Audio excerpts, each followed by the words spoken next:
Pater noster, qui es in celis, sanctificetur nomen tuum, adveniat regnum tuum, fiat voluntas tua, sicut in cielo et in terra. Panem nostrum quotidianum da nobis hodie, et dimiti nobis debita nostra, sicut et nos dimittimus debitoribus nostris. Et ne nos inducas in tentationem, sed libera nos a malo. Amén. La muerte de Jesús. Leyendo los evangelios, se advierte algo con claridad. Tal como iban los acontecimientos, Jesús se tuvo que dar cuenta de que su vida terminaría mal. Los evangelios sinópticos dicen que Jesús anunció 3 veces lo que iba a pasar al final de su vida. La condena a muerte de Juan el Bautista, con quien Herodes Antipas relacionaba a Jesús, fue la sombra que le acompañó en su ministerio de Galilea.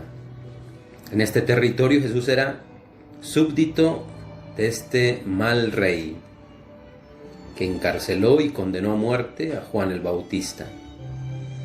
Al final trágico de Juan se unía la convicción corriente en el judaísmo de entonces de que la muerte violenta es el destino de los profetas. La conducta de Jesús resulta de tal manera provocadora que en repetidas ocasiones apareció al margen de una ley cuya violación se sancionaba con la pena de muerte. Es también importante a este respecto la expulsión de los comerciantes del templo. Sin duda, este hecho fue visto como la más grave que Jesús realizó contra las instituciones judías. De hecho, a eso se redujo la acusación definitiva en el juicio y los reproches en la cruz. La acción de Jesús en el templo es una acción hecha en profecía, hecha a los que vendían y compraban en el templo, volcando las mesas y los puestos que vendían palomas. Jesús no rechaza globalmente con esta acción el culto, como tampoco rechaza la ley. El culto y el templo son valiosos en la medida en que promueven y facilitan una relación digna del hombre con Dios. Con su acción, Jesús pone en cuestión el sistema del culto del templo de Jerusalén, porque impide la conversión al Dios que en Jesús viene con una gracia y con perdón. Jesús cita la profecía universal del libro de Zacarías, expresando su voluntad de que el templo sea la casa de oración para todos los pueblos. Es significativo que las últimas palabras de la frase son del profeta Jeremías, perseguido a muerte por minar la falsa confianza de Judá en el templo. Pero podríamos ir más allá. En el proceso de Jesús, algunos testigos, calificados de falsos por el evangelista, lo acusan de haber dicho palabras contra el templo. Yo, dice Marcos, derribaré este templo hecho por manos humanas, y en 3 días construiré otro no edificado por los hombres. Sorprendentemente, este dicho de Jesús aparece con variantes en los pasajes del Nuevo Testamento. Jesús habría apuntado a la instauración de un nuevo templo, un nuevo culto, conforme a las esperanzas judías. Un indicio más de la conciencia mesiánica de Jesús. La acción de Jesús y sus palabras tuvieron que provocar una reacción muy dura en la aristocracia sacerdotal, tanto por los motivos religiosos como económicos, ya que el culto en Jerusalén, como en función expiatoria, representa una ganancia y era una institución que contribuía a dar cohesión al judaísmo, dentro y fuera de sus fronteras. Incluso desde el punto de vista político, Los romanos tenían interés en conservar intacta la institución del templo, como poder moderador y colaborador, que les venía bien sus intereses de potencia ocupante en tiempos de revueltas. Jesús vincula el reino a su persona. Según los evangelios sinópticos, la última cena que Jesús celebró con sus discípulos fue la cena pascual. Fue una cena de despedida. Jesús era muy consciente de que había llegado la hora de dejar este mundo e ir al Padre.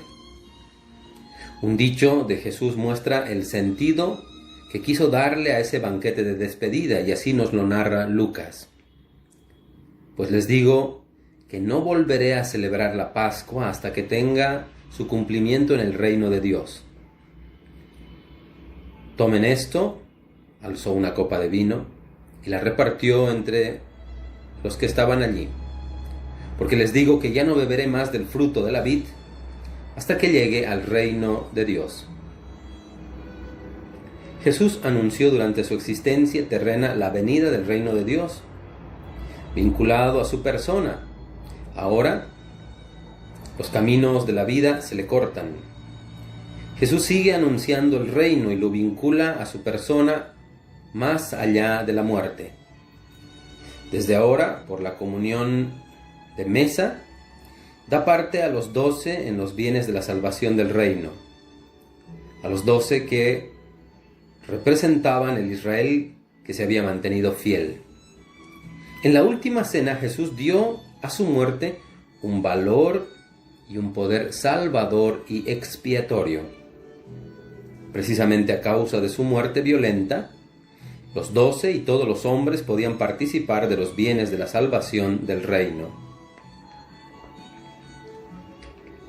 Ahora bien, a estas acciones de entrega de significación excepcional para los discípulos, tuvo que añadir una explicación, que sacasen a luz el alcance de aquellas donaciones. Así lo hacían los profetas, con sus acciones simbólicas, sin palabras explicativas. Estas apenas hubieran tenido ningún sentido y ni siquiera una fuerza. Las palabras explicativas de los relatos en la última cena acompañan los gestos de donación de Jesús y ponen de manifiesto que los bienes de la salvación escatológica son fruto de la entrega de Jesús hasta la muerte por Israel y por todos los hombres. La entrega de Jesús hasta la muerte es, por tanto, la culminación de su anuncio del reino de Dios. Jesús dejó a sus discípulos como legado una cena en la cual Él sigue estando presente entre los suyos, bajo los signos del pan y del vino eucarísticos. Quienes entran en la alianza sellada con su sangre participan anticipadamente del reino consumado de Dios. La última cena pervive en la cena del Señor, celebrada por la Iglesia. El Evangelio de Juan no narra la institución de la Eucaristía, sobre la que profundizará el capítulo 6 de su Evangelio. En su lugar, el Evangelio de Juan relata otra acción simbólica de Jesús, el lavatorio de los pies. Lavar los pies era corriente en el Antiguo Oriente para honrar a los huéspedes. Se hacía antes del banquete, no mientras estaba comiendo como hizo Jesús. De ordinario lo llevaban a cabo los siervos. Por tanto, implicaba una situación de inferioridad de quien lo realizara. Este gesto extraño de Jesús quiere decir algo muy importante. Jesús se pone en el lugar del que sirve, para cumplir con las exigencias de la hospitalidad. Esta es su cena, la cena de despedida con sus discípulos. Así, por tanto, la acción de Jesús se enmarca en una perspectiva de su muerte inminente. Es la hora de su paso al Padre, de la traición de Judas. El gesto de Jesús pone de manifiesto su entrega sin reservas. Pedro no lo comprende. Lo comprenderá mucho más tarde. Jesús simboliza en su actuación el don de sí mismo, que va a consumarse enseguida por su muerte.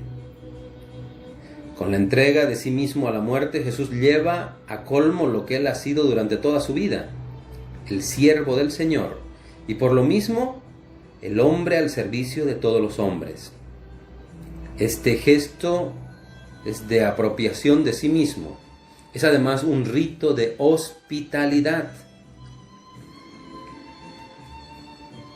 Ninguna muerte ha influido en la historia de la humanidad como la de Jesús crucificado en las puertas de Jerusalén hacia el año 33 de nuestra era.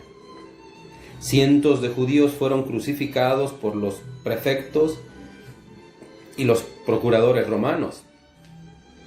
Desde que Judea fue convertida en provincia romana hasta el fin de la revuelta judía con la destrucción del templo. Estos centenares de judíos han sido olvidados. Solo Jesús entre ellos ha superado aquel olvido. La noticia de su muerte no solo se ha extendido por todas partes, sino que aquel escándalo es el centro del mensaje cristiano de la salvación universal.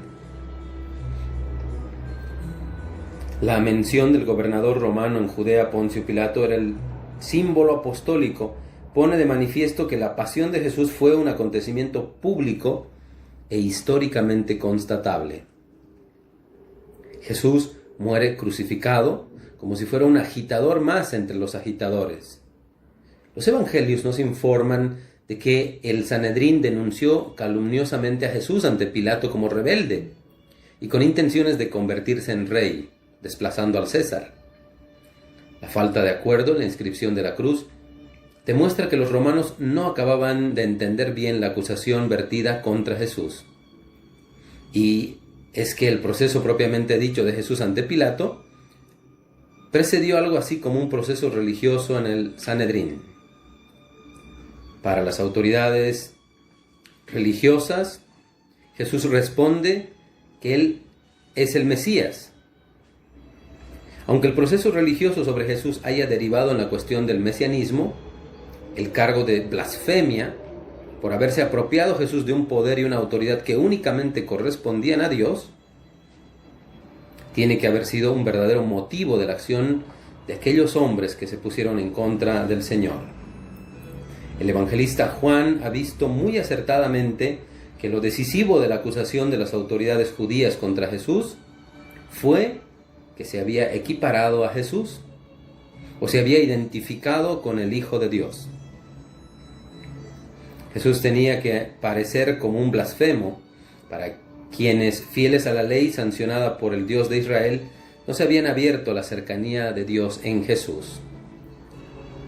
Hay pues en el Nuevo Testamento una expresión teológicamente muy importante: entregar. En esta acción coinciden todos los protagonistas de la pasión del Señor de forma distinta. Judas entrega a Jesús a los sumos sacerdotes y a los ancianos del pueblo. Los ancianos y los sumos sacerdotes entregan a Jesús a Pilato. Pilato lo entrega a los soldados. Pero realmente es Dios quien domina y dirige este trama, porque es Él el que entrega a su propio Hijo. Y el Hijo, obediente al designio del Padre y por amor a los hombres, Él se entrega a sí mismo.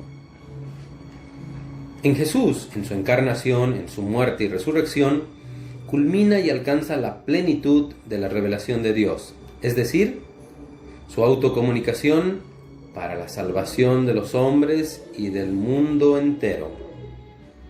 Por consiguiente, para conocer la pasión de Jesús en su sentido verdadero y poder que esta salvación sea considerada con el cruce de dos movimientos.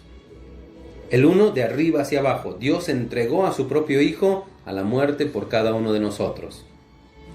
Y el segundo, de abajo para arriba: Jesucristo murió representándonos, murió por nosotros, por nuestros pecados y para nuestra salvación.